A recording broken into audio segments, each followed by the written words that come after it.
AS Producciones presenta Cara a Cara con Rosalía.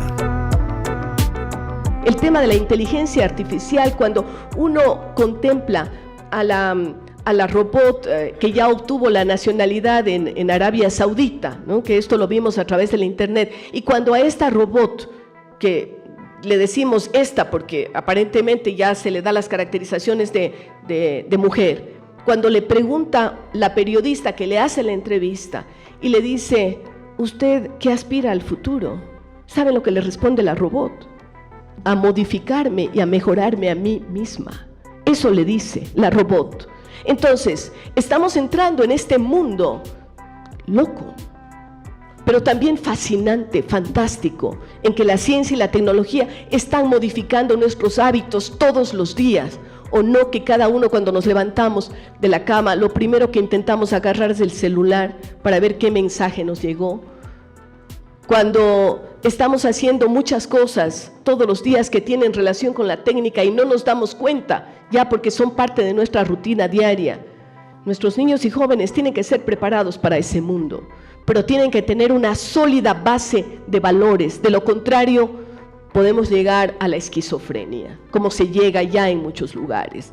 Entonces, este seminario trata de ser una semilla puesta en la sociedad ecuatoriana, en las aulas ecuatorianas, ante los maestros ecuatorianos, para decirles que efectivamente estamos preocupados por el avance de la ciencia. Queremos que nuestros niños y jóvenes sean científicos, que sean programadores de robot, no que sean asistentes de robot. Yo no quiero ese futuro para mis nietos, no quiero que mis nietos vayan a ser ayudantes de robot. Quiero que ellos programen, quiero que los robots les ayuden, no al revés.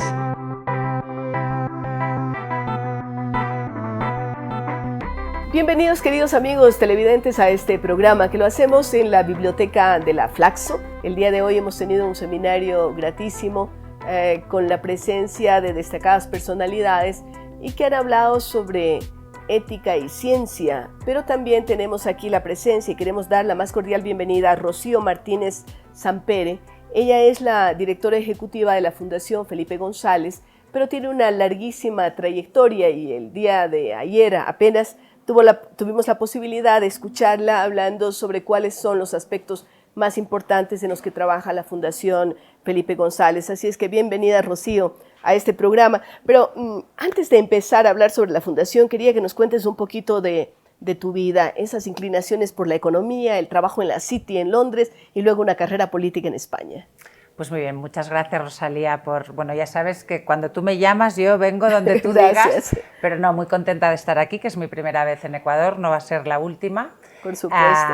Y nada, como me contabas de mi trayectoria, pues yo soy nacida en Barcelona y luego pues estudié economía porque me interesan las ciencias sociales, pero me gustaban también mucho las matemáticas. Qué bien. Entonces combinaba.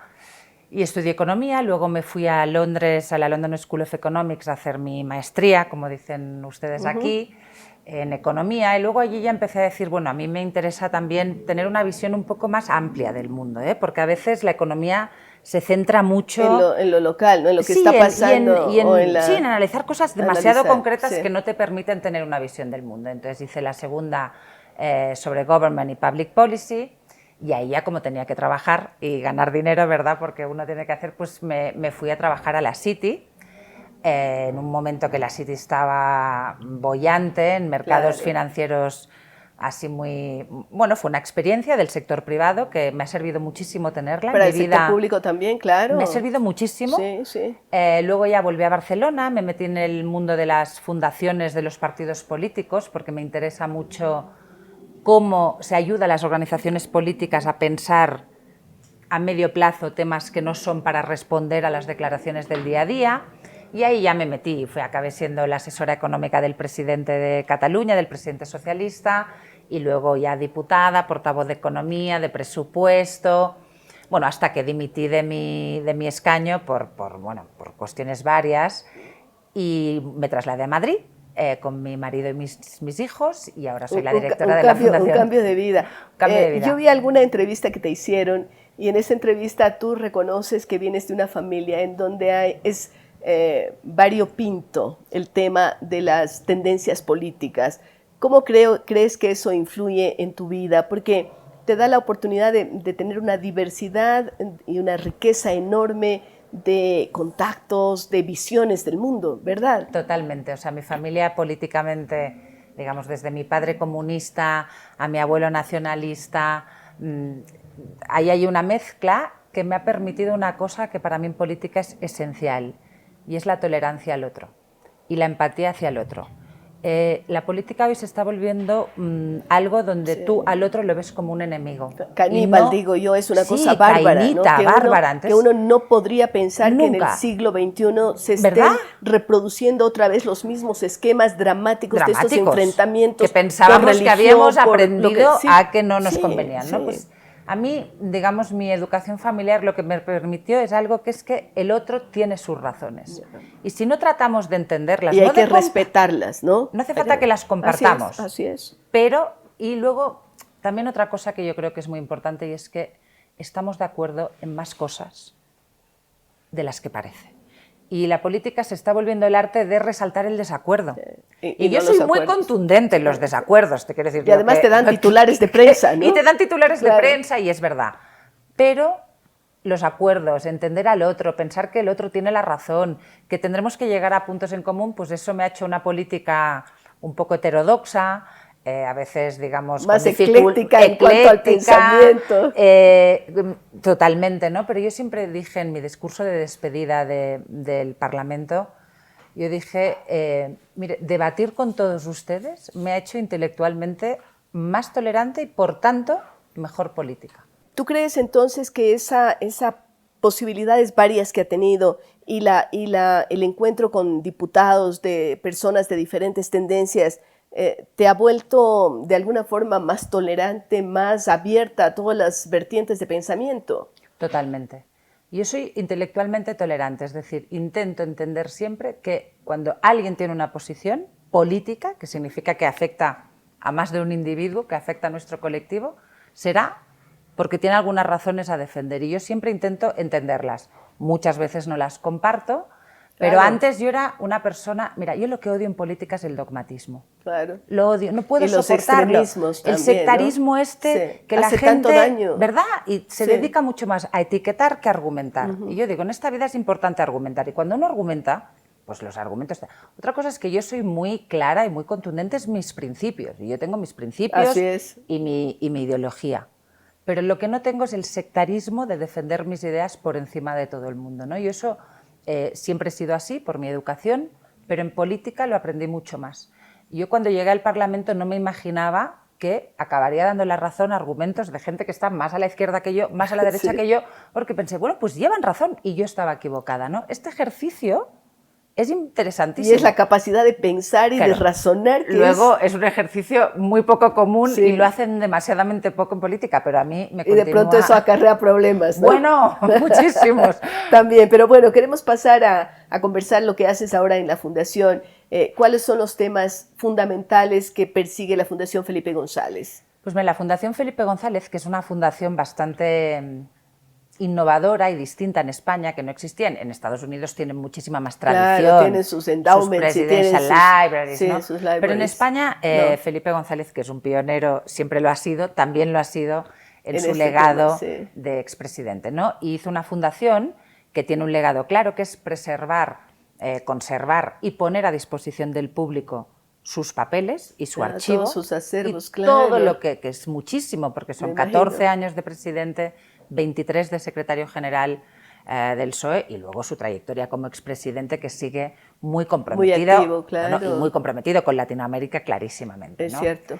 Entonces, todo eso lo que hacemos nosotros lo entendemos como una cosa democrática, porque al hacerlo online, y entonces una persona hoy en Quito desde su teléfono puede acceder a los papeles igual que un investigador de Harvard, igual que mi madre en Barcelona, eso significa que le estamos dando a la gente la posibilidad de que sepan lo que pasó y no lo que les han dicho que pasó. Que puedan aprender de lo que ya hubo. De las fuentes, Claro, y que entiendan sobre todo que los problemas que tenemos ahora, muchos son muy distintos, pero otros son más parecidos y tuvieron a gente muy comprometida y muy inteligente que se enfrentó a ellos, pues igual podemos aprender algo de todo eso, ¿no? Y eso es una gran parte de la fundación. Y esa es una tarea monumental, con la cantidad de documentos, eso llevará mucho tiempo, ¿verdad? Llevará mucho tiempo, pero lo importante es caminar, ¿no? Entonces estamos empezando a caminar en esta parte que es aprender del pasado. Pero aparte de aprender del pasado, que eso entendemos que es útil para todos los ciudadanos, piensen lo que piensen, vivan donde vivan, otra parte importante de la Fundación se dedica a aportar al futuro. Y ahí sí que es verdad que la Fundación está más ligada a unos valores que coinciden con la trayectoria política de Felipe González, del presidente González, valores democráticos y progresistas, ¿no? Ahí nosotros lo que intentamos es siempre en colaboración con alguien, no esto de ir solo por la vida. Entendemos que el cambio pasa cuando consigues ir acompañado. Es colaborativo, sí. Entonces nosotros, bueno, y ahora se habla tanto de la economía circular, de la economía colaborativa. Sí, pero sí entendemos que todos estos proyectos tienen que ser siempre en colaboración con alguien. Y son proyectos multidisciplinares, pero que entendemos dos cosas muy importantes. Que nadie los hace y, por tanto, tiene sentido que nosotros los hagamos. Y dos, que pueden aportar a nuestro futuro y ayudarnos a gestionar mejor nuestros asuntos colectivos, ¿no? Ahora estamos, por ejemplo, en un proyecto muy interesante que es usar Big Data para las ciencias sociales. Vamos a hacer un proyecto que se llama Atlas de Oportunidades, que es casi ver casi individualmente la movilidad social y por qué ha pasado y por qué no. Igual podemos aprender cosas que antes sin el Big Data no las sabíamos. Entonces, ahí, por ejemplo, estamos colaborando. Hacemos muchas cosas con toda la red de think tanks europeos, socialdemócratas, para entender cuáles son nuestros retos, cómo podemos afrontarlos mejor. Pero luego otro proyecto que estamos muy orgullosos y es el que nos trae a Ecuador. Es el de las pequeñas cosas. Es el de la revolución de las pequeñas cosas. Sí, muy lindo, sí. Sí, pero cuéntanos un poco para que se entere la gente que nos está observando. Pues este proyecto surge de una cosa que yo creo que los espectadores verán que pasa en su vida, que es que tenemos a nuestros decisores y a nuestros responsables políticos hablando de grandes temas, y es lógico y legítimo y está bien que así sea. Otra cosa es que consigan acometer las reformas, las grandes reformas que se plantean, porque cambio climático, llevamos tiempo hablando de cambio climático, reforma de educación, todas las reformas, competitividad. Y estas son muy importantes y hay que acometerlas y cada uno tiene su opinión y cómo tienen que ser. Pero luego hay toda una serie de detalles, de pequeñas cosas, de cosas concretas que la gente dice, si cambiaran esto seguro que funcionaría mejor. ¿Por qué no hacemos esto otro? Para ayudar a mejorar un poco. Yo siempre digo, mira, si uno en política, tú que has sido una política y eres una política tan importante, Rosalía, ¿cuál es tu ambición en política? La mía es dejar las cosas mejor que me las encontré. Claro. Si eso fuera la ambición de todo el mundo, miraríamos atrás y tendríamos progreso, ¿verdad? Pues entonces yo digo, en lugar de discutirnos tanto sobre si existe el cambio climático o no, que yo tengo mi opinión al respecto, si Greta o Trump, pues a mí me gusta más Greta que Trump, ¿verdad? Pero la discusión ahí se queda encallada. ¿Por qué no podemos hablar de algo concreto como hemos intentado hacer con esta revolución de las pequeñas cosas, que es un nuevo paradigma para la extinción de fuegos, que se parecen cada día más los de la misma Amazonia a los de Portugal? Dramáticamente asolando el planeta. Dramáticamente. Esto es concreto. Ahí nos podemos poner de acuerdo, podemos proponer soluciones pragmáticas y además podemos ayudar a mejorar. Y cada uno a hacer su parte también, ¿no? Exacto. Claro, porque eso es importantísimo. Como se diría en inglés, let's get to it, ¿no? Sí. Entonces, nos pareció que había una necesidad de que nadie hablaba de estas cosas concretas, que estábamos encallados en estas grandes palabras, en estas grandes indignaciones, en estos grandes enfados.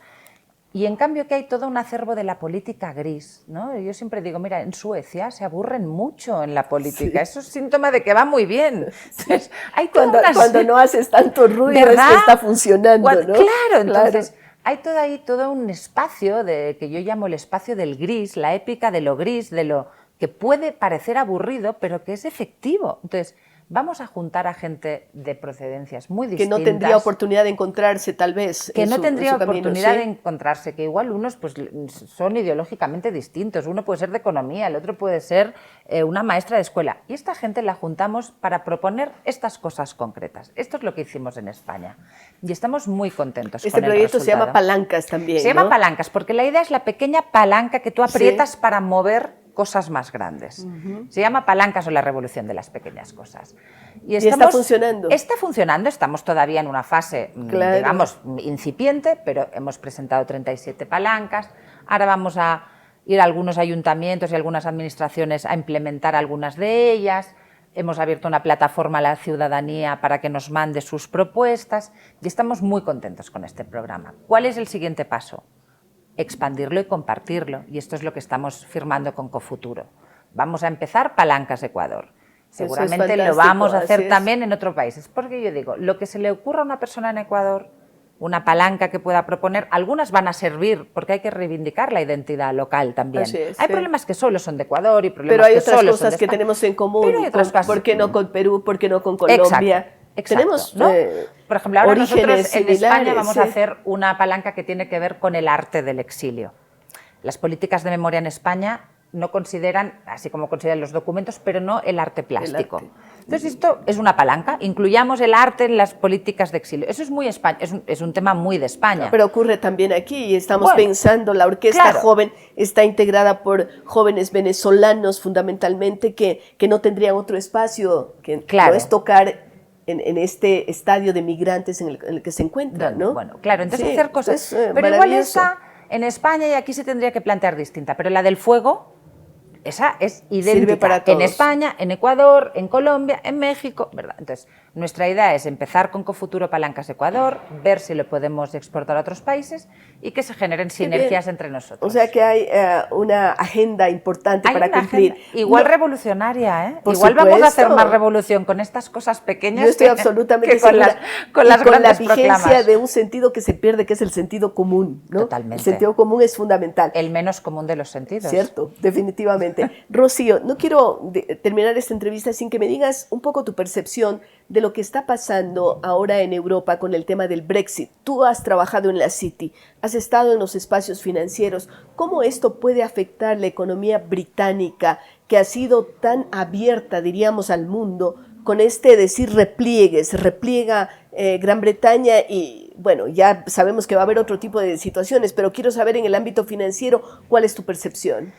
Mira, a mí el Brexit, que me preocupa. Yo, que he vivido muchos años en Inglaterra, si me llegas a decir que Inglaterra estaría hoy donde está y que Boris Johnson sería primer ministro, no lo habríamos pensado jamás. Es que te hubiera apostado cualquier cosa, jamás. Sí. Entonces hay que preguntarse también qué hemos hecho mal para que hayamos llegado aquí. Esa es una pregunta de fondo que queda ahí sobre la mesa.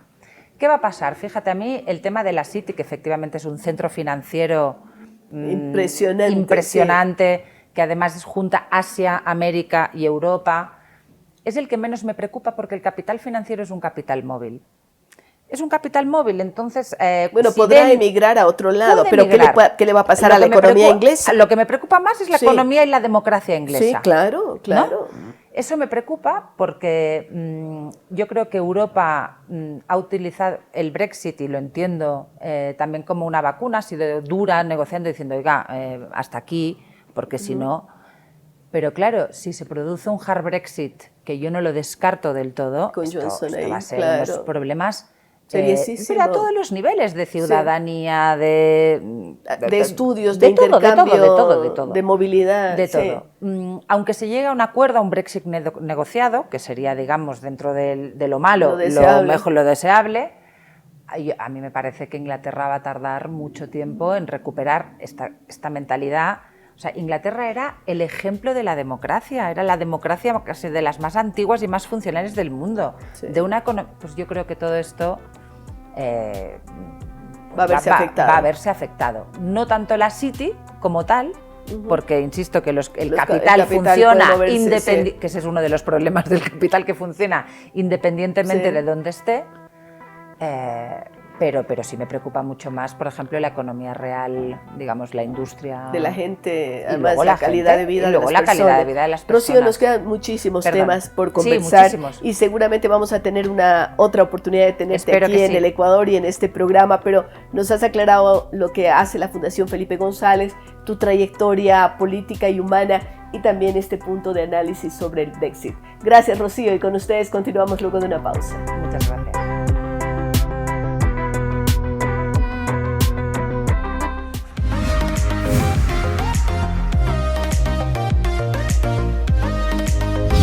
Sigamos disfrutando las fiestas de octubre con los eventos de la alcaldía. Ven al conciertazo Independencia de Guayaquil 2019. Esta vez en Avenida Paseo del Parque, a la altura del Coliseo Polideportivo Abel Jiménez Parra, en Parque Samanes. Artistas nacionales e internacionales: Tony Vega y Orquesta de Puerto Rico, Orquesta Carrusel de Colombia, El Canario y Orquesta, Salsa desde New York, George Valencia de Colombia, Mano a Mano, Gustavo Enrique y Orquesta, Allegue Son y Orquesta, Peder el Musicólogo, gratis, para que bailemos todos. Alcaldía de Guayaquil. Eres un maestro que está transformando la educación.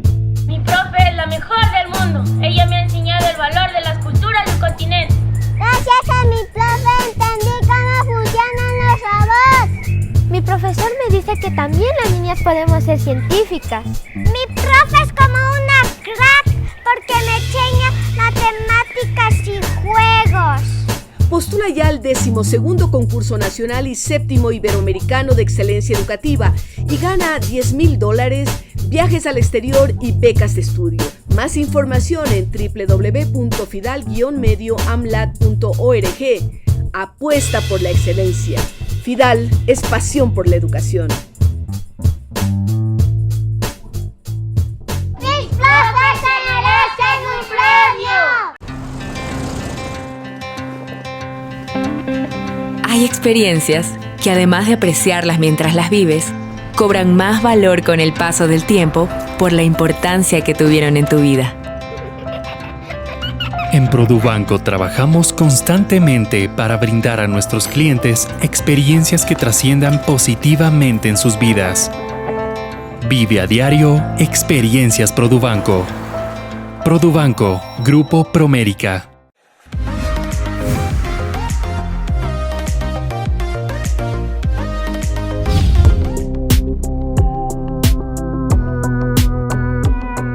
Gracias amigos por continuar con nosotros en este programa en el que estamos hablando sobre la importancia de la ciencia en la educación y por supuesto de una iniciativa que tenemos aquí, Fundación Confuturo, Fundación Fidal y UNESCO, y aprovechamos para conversar con un experto. Se trata del vicerrector académico de la UNIR, de la Universidad Internacional de La Rioja, Rubén González, a quien le damos la más cordial bienvenida. Rubén, tú planteabas durante tu ponencia sobre la necesidad de tener como cortes transversales y de trabajar en conjunto las diferentes disciplinas en una escuela, en un colegio. ¿Qué tan fácil es y por qué esto puede ser más ventajoso que tratar cada disciplina como un compartimento estanco? Bueno, lo primero, Rosalía, muchas gracias por la invitación. Gracias, Rubén. Y por estar aquí compartiendo este tiempo contigo. Fácil es un tema cultural. O sea, lo primero de todo esto es que es un tema de cultura organizativa y cultura de país. O sea, siempre empiezo que esto empieza por la parte de arriba y unas directrices de país que ayuden a establecer cuáles son los patrones de comportamiento de las instituciones para conseguir que la transversalidad llegue. La transversalidad es necesaria para adaptarse a las nuevas necesidades del futuro a nivel de empleabilidad. Cada vez es más evidente que los trabajos que hemos proyectado en el pasado son distintos a los que realmente vamos a trabajar. No van a funcionar en el futuro, claro, ¿no? Los distinto. Profesionales de ahora no serán los claro, profesionales del futuro. Es distinto, pero porque los chavales de ahora no son los chavales del pasado. Es decir, cuando yo tenía 10 años me comportaba de una forma diferente a cómo se comporta un chaval actualmente. Y ahí entran factores sociológicos y personales. La sociedad del conocimiento, la globalización, que en muchas cosas es excelente y nos ha aportado un gran bienestar, ha hecho que en otras facetas los umbrales de sufrimiento y los umbrales de esfuerzo para conseguir ciertas cosas se han reducido. ¿Por qué? Porque todo es más sencillo, ¿no? La tecnología, la globalización que he comentado ha facilitado que muchas cosas sean más fáciles de adquirir que antiguamente, con lo cual hay que pelear menos por ellas, ¿no? Este es el patrón de comportamiento de las generaciones actuales, que no es ni mejor ni peor, es diferente. Así es. Claro, yo siempre he dicho, no es que sea peor, es que es diferente. Son, al igual que nuestras generaciones predecesoras, fue distinto también. Y para eso se van a necesitar competencias diferentes, que son aquellas que pretendemos que a través de STEM o STEAM, si le colocamos el tema del arte también, ciencia, tecnología, ingeniería, matemáticas, arte, pueden dar esas competencias. Correcto, porque al final, yo siempre digo, ¿qué es mejor, ser un buen ingeniero, un buen matemático, un buen científico, o ser una persona que no sea tan brillante en esa temática, pero es una persona capaz de trabajar en equipo, capaz de comunicar, capaz de establecer relaciones interpersonales, capaz de entender lo que pasa en otra partida distinta a la tuya? Yo creo que eso es fundamental, y eso se consigue con la transversalidad de la formación, porque al final cuando tú trabajas basado en proyectos o basado en artes, lo que estás fomentando es esa transversalidad, donde el conocimiento propio de la materia se adquiere, pero se adquiere de una forma diferente y mucho más enriquecida con la colaboración de los demás que son diferentes a mí. La crítica respecto de la escuela tradicional es que la escuela tradicional mata la creatividad porque trata de uniformar a todos, ¿no? Quietos, haciendo tales y cuales cosas, pero con STEM la idea es que esa creatividad pueda hacer aflorar esas vocaciones científicas que en el caso concreto de América Latina y más particularmente del Ecuador son muy escasas. No tenemos muchos científicos. Si tú quieres formar un equipo base con científicos en las ciencias duras, es muy difícil hacerlo. ¿Cómo logramos estimular esta creatividad que dará a luz a los científicos del futuro? Pues mira, has dicho una cosa muy importante, que es haciendo que las ciencias duras sean atractivas. Así es. Claro, es que si no al final nunca porque tendremos. La gente acaba odiando matemáticas. Correcto, y al profe de matemáticas. ¿Cómo hacer que esto cambie? Enseñando las matemáticas de una forma diferente. O sea, al final la matemática, yo como ingeniero que soy, me parece que es algo tremendamente creativo. El problema es que a mí me lo han enseñado de una forma numérica. Es decir, bueno, para mí era tan aburrido que por eso me hice abogada. O sea, matemáticas no me gustaba para nada, pero a lo mejor mataron en mí una posible científica. Probablemente. ¿Sí? O sea, yo al final porque yo soy dicho. Inquieta por la ciencia, me doy cuenta ahora. O sea, tu actitud personal, en lo que te conozco, eres una persona inquieta por el conocimiento. Sí, por el conocimiento, pero si tuve alguien que no me dio matemáticas de forma adecuada, eso hizo que no entienda la lógica matemática. Lo aborreces, al final sí. se convierte en una barrera de entrada para quien tiene otras capacidades y conocimientos que como no lo has tenido, pues directamente tú los sesgas y dices, yo no quiero saber nada. No quiero saber. Igual pasa con la física, con la química, con la biología. Entonces al final, fíjate, una buena forma de enseñar esto, además elimina la brecha digital y además elimina la brecha social, porque si tú consigues traer al aula a gente que es reactiva a esto, dándole una formación mucho más entretenida, atractiva, interesante, donde al final interfieras de una manera diferente a lo que se ha hecho tradicionalmente, consigues que esa persona despierte para adquirir el conocimiento que él directamente lo mató. ¿Cuánta gente se frustra en la formación básica porque es incapaz de superar materias duras? Muchísima. ¿Cuánta gente abandona los estudios porque al final dice, mira, yo para esto no valgo, para esto no, me dedico a otra cosa, y me dedico a cosas que son mucho más sencillas y al final de esfuerzo mucho menor, ¿no? Pero el esfuerzo genera una satisfacción personal que no te lo genera la facilidad de la vida, ¿no? Entonces, adquirir ese conocimiento a base de tecnología, y la tecnología puede ser desde la robótica, que está muy manida, hasta, como yo contaba, ¿no? En Estados Unidos, en el Museo de Biología, enseñan la historia de los dinosaurios, creando dinosaurios. Para crearlos tienen que entender la biología, tienen que entender la historia, tienen que entender cómo funciona. Pero están haciendo y cosas están prácticas. Sí. Con lo cual, al final, eso a alguien que no le gusta estudiar pasa de tener que estar con un libro cerrado y memorizando a experienciando, experimentando. Y allí está aprendiendo la ciencia, ¿no? Y eso no se te olvida, porque al final memorizar se olvida. Claro, Lego, por ejemplo, tiene ahora una serie de estrategias increíbles, ¿no? Porque Lego ha estado con nosotros años, los chicos han jugado con las piezas, pero ahora estamos hablando de cómo transmitir conocimiento a través de estas fichas y de estas técnicas de construcción. Y muy barato, como yo digo al final. Oye, tú puedes construir un robot con piezas de Lego y que el robot haga una serie de funciones que son pues construir otros robots, por ejemplo, ¿no? Entonces, para alguien joven que es capaz de fabricar ese robot con robótica, con inteligencia artificial, con programación. La programación lleva detrás matemáticas, la programación lleva detrás lógica. La lógica entendida desde el punto de vista más filosófico es lo que está detrás de la programación. Entonces al final es una forma de adquirir conocimientos que son transversales de una forma muy sencilla. El problema de esto es, como yo digo, es un problema cultural y de educación y de al final de materias, de fichas, de oye, al final ahora, los silos son muy malos. Para que esto funcione necesitas convencer a los protagonistas del proceso, que son los maestros. Correcto. ¿No? Porque si no tienes a los maestros no tienes nada. ¿Cómo hacerlo? Pues mira, y cómo desde UNIR, por ejemplo, plantean... Pues mira, nosotros en UNIR tenemos cursos formativos para docentes que han tenido otra historia y otra cultura, en el cual les acercamos las nuevas tecnologías a su vida y les hacemos que ese miedo que tienen de entrada, muchas veces por el puro desconocimiento, lo eliminamos con formaciones muy sencillas, desde, oye, al final aprender a usar un ordenador de una forma simple, a cómo conseguir que con ese ordenador puedas hacer un currículo distinto y que lo pueda transferir al aula después y que los alumnos al final estén mucho más satisfechos. ¿Cuándo realmente esto se convierte en un éxito? Cuando el profesor lo experimenta y ve que sus alumnos, que antes que estaban aburridos, que se dormían, que protestaban, que al final tú más que pedagogo te convertías en un pseudo padre para tener disciplina. O en un inspector ahí, ¿no es cierto? Duro, pasas a recibir la sonrisa, la alegría, la pregunta interesante, el decir, joder, mis alumnos están inquietos por conocer y yo soy el que está guiando ese conocimiento.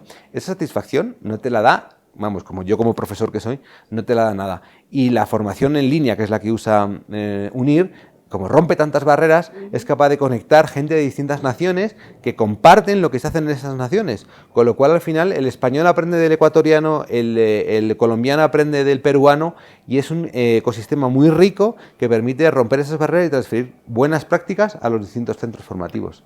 De la experiencia que tienes en estos temas y con ese background en ingeniería, en computación, etcétera, ¿cómo sientes la sociedad ecuatoriana en cuanto a avidez por conocimiento, en cuanto a ganas de hacer las cosas de forma diferente? Muy grande, muy grande. Mira, te pongo un ejemplo concreto. Nosotros tenemos en UNIR un máster en matemática computacional. Así se llama, matemática computacional. Y se llama Ingeniería y Matemáticas, ¿vale? Complejísimo, de verdad es un máster. Claro, a mí me suena eso a... Pues el mayor número de alumnos que tenemos en el máster son alumnos ecuatorianos. No puedo creerlo. Pero con una diferencia espectacular. Tienen una asignatura de simulación de fluidos, de simulación de comportamientos a través de las matemáticas, que es compleja. Compleja, yo que soy ingeniero informático, ingeniero industrial, que he tenido mucho background, yo la vi y digo, todo esto es complicado, ¿no? Pues al final tenemos eso, pues yo te diría que el 80% de nuestros alumnos son alumnos ecuatorianos. Fantástico. Con un deseo de aprender, que es increíble. Y además, como es una temática no muy novedosa para ellos, son esponjas, ¿no? Y se tienen que esforzar muchísimo, o sea, de verdad, no se regala nada. Y al final, la gente cuando suspende se vuelve a matricular porque dice, oye, mira, yo he descubierto que esto es difícil, pero si lo aprendo me va a permitir tener un desarrollo profesional mucho más grande del que podría tener con la formación que tenía previamente, ¿no? Entonces, para mí este es el ejemplo clarísimo. Ahora, no me sorprende porque los ecuatorianos han sido muy buenos para creación de softwares. En algún momento se ha exportado software desde el Ecuador y Ecuador ha tenido algunas características, como por ejemplo el primer país de América Latina donde se establecieron cajeros automáticos, por decir algo, la banca, ¿no? Y en fin, algunas cosas de estas que nos pueden dar un indicio de por qué esto está ocurriendo, pero también nos hace ver un futuro más promisorio, porque quienes se matriculan, se inscriben en este tipo de cursos, van a hacer un fermento bueno para la sociedad. Correcto, ¿no? Porque además es gente que no, o sea, al final yo siempre he dicho que muchas veces cuando tú vas a hacer una acción formativa a otro país, tienes el riesgo de quedarte en otro país. Oye, somos humanos, ¿no? Con la formación que hacemos en porque línea, lo que es en línea no tienes ese riesgo, o sea, no estás exportando el talento. No, el talento está aquí, se queda aquí. Lo estás reteniendo. Realmente nosotros lo que hacemos es otorgar talento a la nación, ¿vale? Y el talento se queda dentro de la propia nación. Y además queremos que ese talento que se queda en la propia nación después se exporte desde la propia nación al resto de naciones, con lo cual es consolidado, claro, es un entorno muy global, ¿no? Sí. Por eso enriquece muchísimo al propio país, ¿no? Excelente. Muchas gracias, Rubén, por habernos dado estos conceptos. Hemos aprendido algunas cosas y sobre todo un poco a pensar que hay que perderle el miedo a ciertas asignaturas como matemáticas o ciencias, porque hay que encontrarle la lógica y para ello debemos tener buenos maestros, como siempre lo decimos en este programa. Regresamos luego de una pausa. Muchas gracias.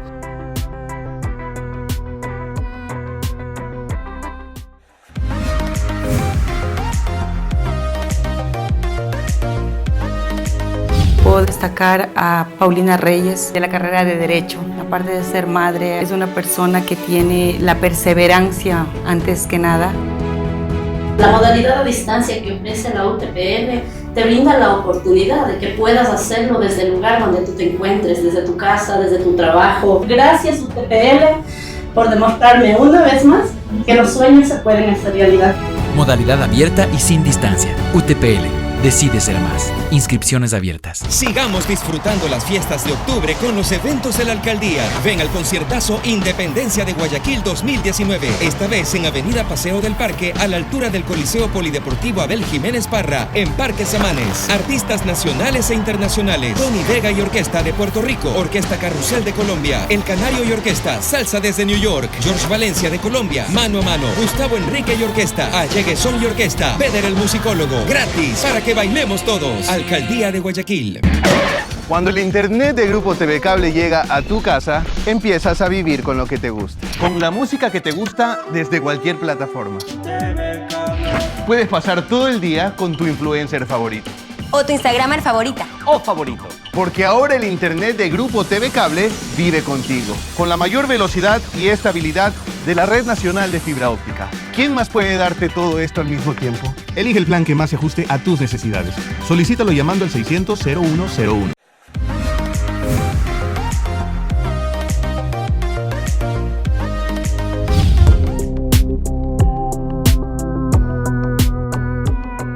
Vamos a continuar en esta misma tónica de hablar sobre ética y ciencia, y para ello tenemos la suerte de contar con la presencia del doctor Víctor Guedes. Él es actualmente el responsable de una consultora que se llama CERCE, que tiene que ver con ética y responsabilidad social. Lo conocí cuando era secretario del convenio Andrés Bello en Bogotá. Actualmente es catedrático en las universidades de Barcelona, Guadalajara y también en Venezuela, y ha venido al Ecuador pues invitado por UNESCO, por Fundación Fidal y Cofuturo para dictar una conferencia sobre ética y ciencia. Cómo vemos esto y cómo va a ir impactando en nuestras vidas. Gracias, Víctor, por estar aquí y hablemos sobre esta temática. El mundo de la ciencia es desde luego una expresión fundamental, porque sin la ciencia no hay desarrollo. El problema es que la ciencia siempre tiene que enmarcarse en la ética. ¿Por qué? Porque la ética es básicamente la capacidad de conjugar en un mismo compendio lo que yo puedo hacer con lo que yo quiero hacer con lo que yo debo hacer. Y la ciencia, por el contrario, ciencia, por el contrario, es fundamentalmente lo que puedo hacer. Y es una herramienta. Y en consecuencia, el gran problema ha sido cuando la ciencia simplemente se ampara en lo que puede hacer, independientemente del resto de los factores que pueden implicar consecuencias no deseadas. Y es ahí donde el marco de la ética proporciona una referencia fundamental. Es decir, tiene que haber referencias de evaluación, sistemas de regulación que establezcan que la ética no puede desbordarse sin límite, porque se convertiría en una especie de versión impositiva y desproporcionada, sino que tiene que tener los límites fundamentales para que todos sus productos sean en favor del ser humano. La ciencia es un recurso, la ciencia es un instrumento, la ciencia es un medio, y en consecuencia hay que darle una determinada finalidad, ¿no? Y pensando siempre en ese bien común, ¿no? Claro. Porque tampoco debería obedecer a fines intrínsecamente individualistas, Claro, ¿no? Porque también podría desbordarse y llevar fuera de los límites de la ética a ese trabajo científico. Totalmente. Yo creo que ese es un trabajo importante que está haciendo Naciones Unidas y específicamente la UNESCO con sus programas. ¿Por qué? Porque ¿qué son los ODS? ¿Qué son los Objetivos del Desarrollo Sostenible? Son fundamentalmente los recursos que establecen el núcleo de un esfuerzo que se centra en los derechos humanos y que se proyecta hacia la sostenibilidad. Y en consecuencia es de origen individual, porque es para favorecer a la persona y a toda la persona, pero es de proyección social porque es para toda la sociedad y para todos en términos de inclusividad. Entonces, tanto la educación como la ciencia como la tecnología tienen que proyectar sus esfuerzos dentro de esa línea. Yo arranco quizás la conferencia recordando aquello de T.S. Eliot. ¿Dónde está la sabiduría que hemos perdido con el conocimiento y dónde está el conocimiento que hemos perdido con la información?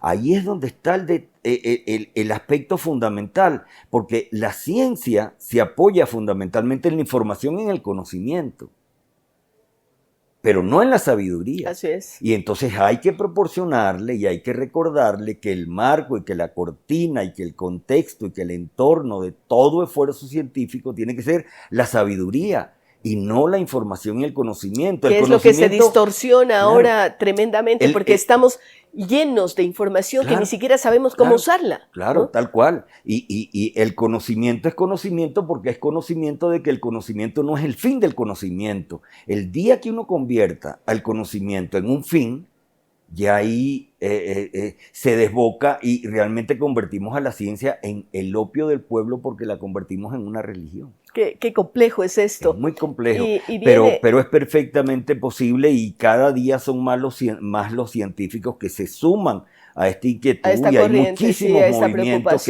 que están estableciendo un surco pues alrededor de esta reflexión. Ahora, Víctor, es importante lo que tratamos aquí, pero más importante y más relevancia tiene cuando estamos hablando de la formación de niños y jóvenes, que serán los científicos del futuro, claro, o las personas que usen la ciencia o que sean afectadas por la ciencia. ¿Cómo trasvasar eso hacia las aulas escolares? Porque, claro, a nivel del pensamiento, de la hermenéutica, de la filosofía, llegamos a donde queremos llegar, pero ¿cómo lo bajamos al nivel del aula?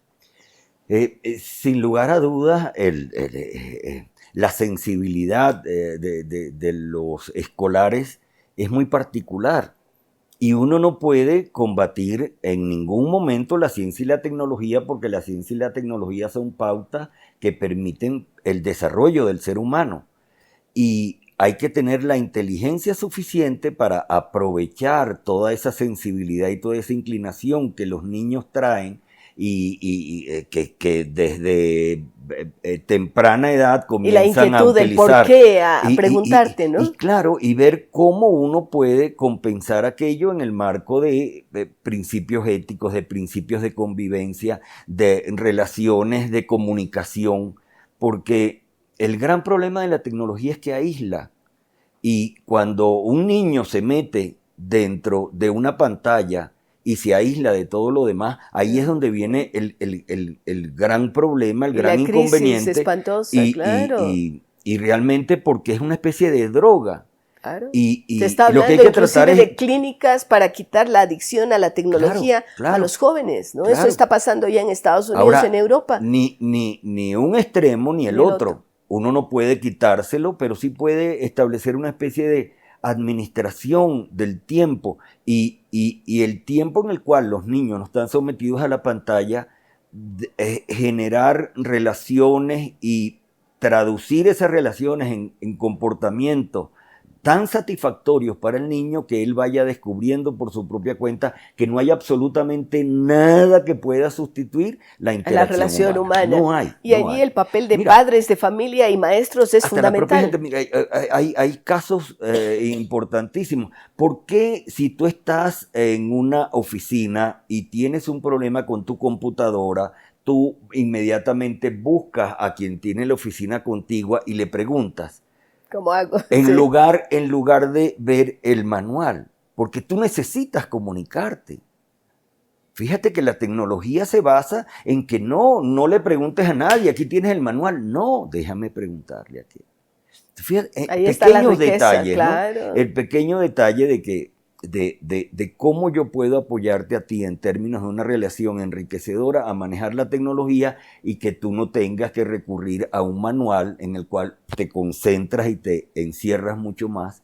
Y ese tipo de detalles que hay que ir descubriendo y hay que ir generando una sensibilidad y una cultura alrededor de esto, pero oponerse en ningún momento. No, a la ciencia no puede ser, al avance de la ciencia es imposible. Pero yo apartarse creo de la historia es buscar la muerte, ¿no? Claro, no. Y quedamos claros de que además ahora hay varios componentes de la ética que tal vez antes no existían, como por ejemplo la ética ambiental. Claro. Porque no solamente tienes que ser sustentable socialmente, sino tienes que ver cómo esto impacta al medio ambiente, porque estamos enfrentados a este cambio climático, a estas realidades. Sobre eso voy precisamente a hablar es tan importante el tema de la ética ambiental. Establecer un poco esas relaciones, ¿no?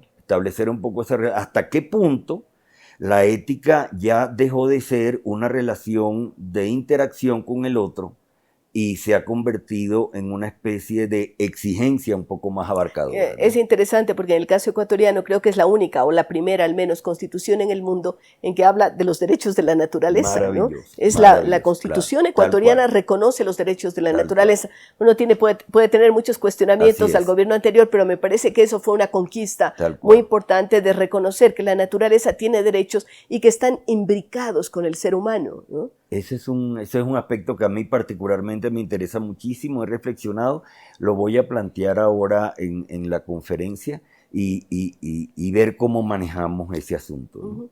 ¿Qué recomendación darías a padres de familia y maestros en relación al tema del manejo de la tecnología y la ética? Que la comprendan para que la usen mejor y para que la combinen con la interacción humana y sepan cómo convivir con todos los avances de nuestra realidad contemporánea. Por eso el profesor y el ser humano en general tienen que estar capacitándose permanentemente, ¿no? No hay otra opción. Ya nos olvidamos aquello de que salí del espacio educativo y ya lo sé todo, no. No hay otra opción. Hay una dinámica de avance. Lo importante desde el punto de vista ético es que la gente sepa de que la ética es ser mejor ser humano, y nunca se es ser mejor ser humano sino cuando uno acepta que no lo es suficientemente y de que cualquier recurso es bueno para yo favorecer también al otro, porque yo no crezco sino en función de hacer mejor al otro, y no puedo hacer mejor al otro sino en la medida en que yo crezco individualmente. Tus perspectivas, dada la situación actual de América Latina, por supuesto el conflicto en Venezuela, ¿cómo miras el futuro de nuestro continente, que siempre apareció como un continente de esperanza, pero que a veces como que vamos dando demasiados tropiezos en ese camino, ¿no? Particularmente, sí, en fin, no hay otra opción. Yo, metafóricamente, yo podría decir que estar en Venezuela en este momento es encontrarse en el infierno. Pero como decía Ítalo Calvino en su libro Las ciudades invisibles, el infierno es algo que ya nos llegó a los seres humanos, pero dentro del infierno hay espacios que no son infiernos, y lo importante es descubrir esos espacios que aún estando dentro del infierno no son infiernos, y ampliarlos, explorarlos, profundizarlos, enriquecerlos, para que ese no infierno que está en el infierno cada día vaya ganándole más territorio a ese infierno. Esa es la lucha diaria en Venezuela. Esa es la lucha diaria, ahí está. Bueno, gracias, Víctor, suerte en esa búsqueda y en el trabajo que haces, y gracias, amigos, estamos con ustedes luego de una pausa.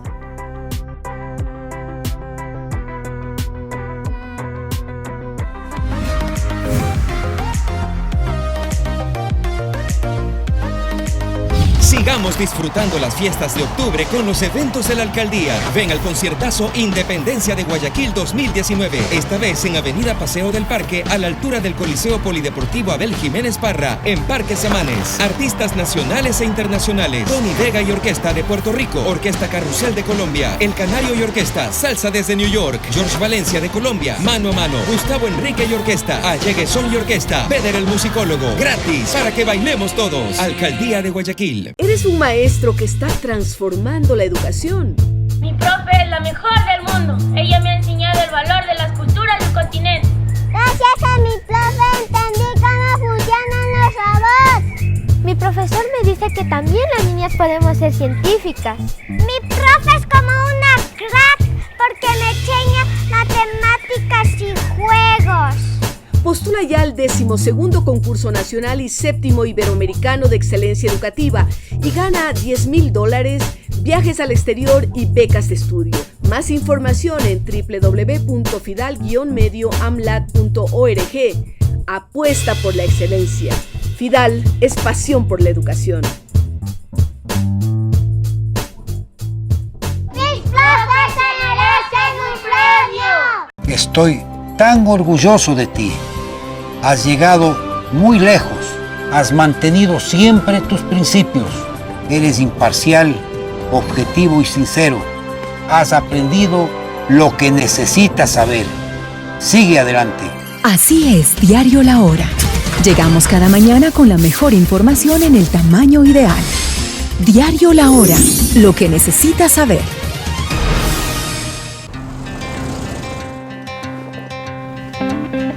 Hay experiencias que, además de apreciarlas mientras las vives, cobran más valor con el paso del tiempo por la importancia que tuvieron en tu vida. En Produbanco trabajamos constantemente para brindar a nuestros clientes experiencias que trasciendan positivamente en sus vidas. Vive a diario Experiencias Produbanco. Produbanco, Grupo Promérica.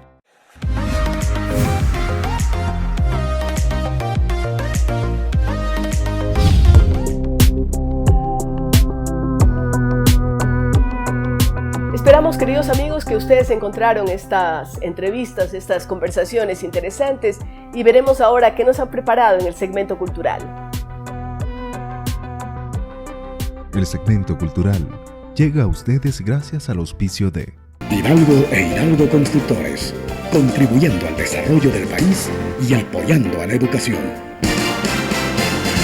Si es que vemos cómo está avanzando el mundo, la ciencia, la tecnología dan pasos agigantados y es con velocidad de vértigo, porque no es que pasa una cosa un día y tenemos que esperar varios años a que esto ocurra.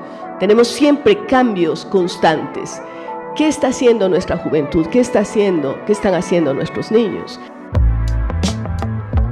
Ética es una rama de la filosofía dedicada a las cuestiones morales. Los valores éticos son conceptos sociales y culturales que sirven de guía en el comportamiento de un individuo o de una organización. Es decir, se trata de consideraciones ideales, del deber ser o de la norma socialmente aceptada. Por lo tanto, no suelen ser valores absolutos, ni universales, ni eternos, sino que cambian conforme lo hace la sociedad. Fundación FIDAL, junto a Fundación Cofuturo, UNIR y la oficina de la UNESCO en Quito, llevaron a cabo el primer conversatorio eSTEM, Ética en las disciplinas STEM para una inteligencia artificial centrada en el ser humano. Porque la ética es fundamental para el desarrollo de la ciencia. Por un lado, queremos tener científicos, sí queremos tener científicos, queremos tener gente que está preocupada por los avances de la robótica, de la inteligencia artificial, pero sabemos que ciencia sin conciencia nos puede llevar a un caos, a la extinción de la raza humana, ¿no? Fundación FIDAL ha incorporado la ética, por ello eSTEM, porque cree que es una disciplina que debe estar en todas las formas de educación. Más allá de la necesaria educación digital que nuestras sociedades deben asumir, debemos garantizar que los profesionales de las STEM tengan las habilidades de integrar el pensamiento ético y humanístico en su quehacer, algo que debemos incentivar desde el hogar y las etapas tempranas de la educación, y de forma transversal en la educación superior. A ver, definir qué es STEAM, hay muchas definiciones por internet, a mí me gusta esta, pero al final si lo reducimos a algo muy simple, es ser capaces de transferir conocimiento transversal a nuestros jóvenes, donde las disciplinas no son estancas, sino que las disciplinas son horizontales, de tal manera que nos olvidamos de los silos de formación que hemos tenido todos, o que he tenido yo, donde las matemáticas tienen una parte particular y donde la lengua tenía otra parte particular, ¿vale? Y no se fusionaban, a tratar de orientar a nuestros jóvenes en una formación formal e informal, donde al final el resultado que vamos a obtener es una persona capacitada para enfrentarse a problemas que ahora mismo no están descritos. Estos espacios son un llamado a la generación de un marco de acción social, donde todos tengamos relevancia y que se logre tener conciencia de la importancia que tienen las humanidades en la formación de los futuros profesionales. Sobre todo si no queremos que los beneficios de la tecnología terminen siendo devorados por profesionales altamente cualificados a nivel técnico, pero con un rendimiento humanístico pobre.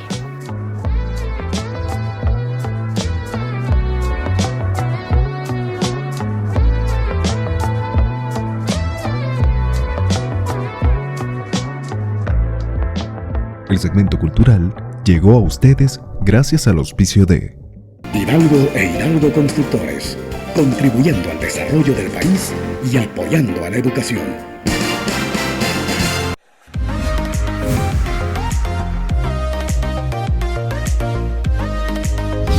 Hidalgo e Hidalgo Constructores. Crea, edifica y construye. Kilómetros y kilómetros de carreteras a lo largo y ancho del país. Obras de riego, drenaje y control de inundaciones. Industria de la construcción. Saneamiento ambiental y agroindustria. Hidalgo e Hidalgo Constructores. Contribuyendo al desarrollo del país y apoyando a la educación.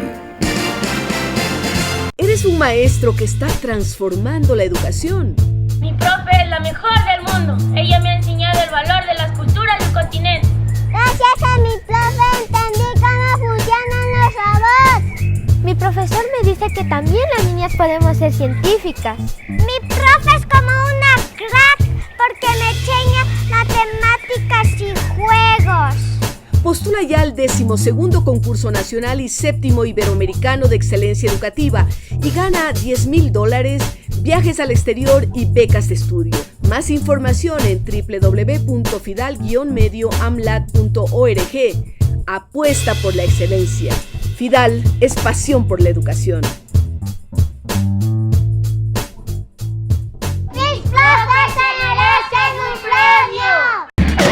Cuando el internet de Grupo TV Cable llega a tu casa, empiezas a vivir con lo que te gusta. Con la música que te gusta desde cualquier plataforma. Puedes pasar todo el día con tu influencer favorito. O tu Instagramer favorita. O favorito. Porque ahora el internet de Grupo TV Cable vive contigo. Con la mayor velocidad y estabilidad de la red nacional de fibra óptica. ¿Quién más puede darte todo esto al mismo tiempo? Elige el plan que más se ajuste a tus necesidades.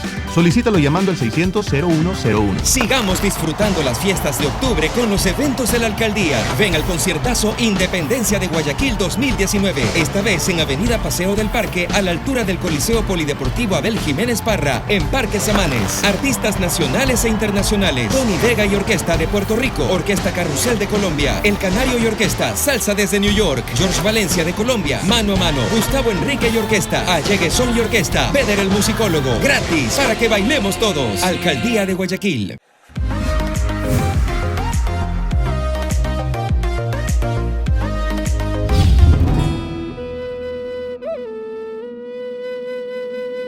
La ciencia, la tecnología, la innovación y también el medio ambiente tienen un espacio importante en Verde y Azul.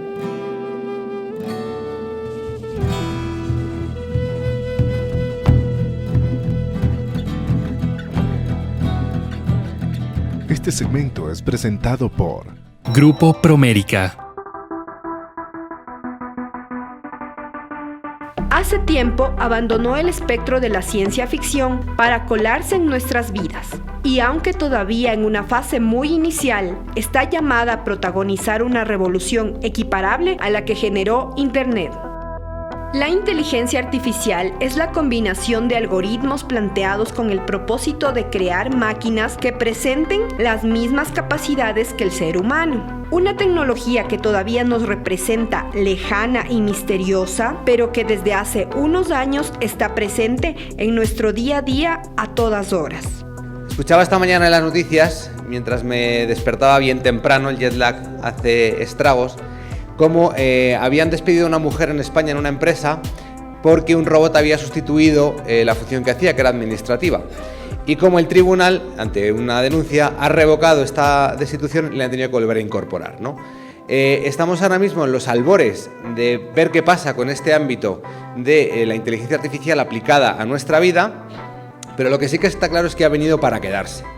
Entonces, si ha venido para quedarse y es algo positivo y es algo bueno que nos va a facilitar mucho la vida, el punto clave, como ha dicho Rosalía, es dar a entender a las futuras generaciones qué se puede hacer con esta inteligencia artificial y para ello la forma de conseguir esto es mediante educación. La consultora estadounidense Gartner predice que para el 2020, el 85% de la interacción con los clientes será gestionada por inteligencia artificial. Y en conjunto se estima que el mercado de la inteligencia artificial pueda llegar a representar $127 mil millones en 2025, cifra muy superior a los $2.000 millones de 2015. Pues una visión personal desarrollada a través de la universidad, de cómo STEAM, yo incorporo la A como una parte clave dentro del entorno en el que nos desenvolvemos ahora mismo, y mucho más si lo queremos orientar a la inteligencia artificial, puede ayudarnos a formar jóvenes que estén preparados para esto que viene. Esto que viene está hoy ya aquí. O sea, vamos tarde, en la formación vamos un poco tarde, pero al final siempre podremos avanzar rápidamente. Hay voces como la del filósofo sueco Nick Bostrom que anticipa que existe un 90% de posibilidades de que entre 2075 y 2090 haya máquinas tan inteligentes como los humanos. O la de Stephen Hawking, que aventura que las máquinas superarán completamente a los humanos en menos de 100 años. Lo cierto es que lejos de convertirnos en obsoletos, la inteligencia artificial nos hará más eficientes y nos permitirá ejecutar acciones que nunca hubiéramos podido realizar debido a su complejidad. ¿Te imaginas explorar partes del universo totalmente hostiles para el ser humano? Gracias a ella, un día será posible.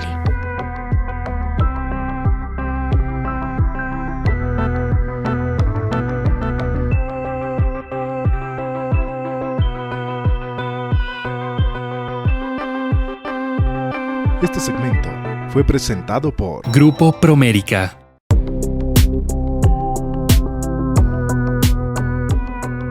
Gracias amigos por haber estado con nosotros a lo largo de este programa. Esperamos que ustedes lo disfrutaron.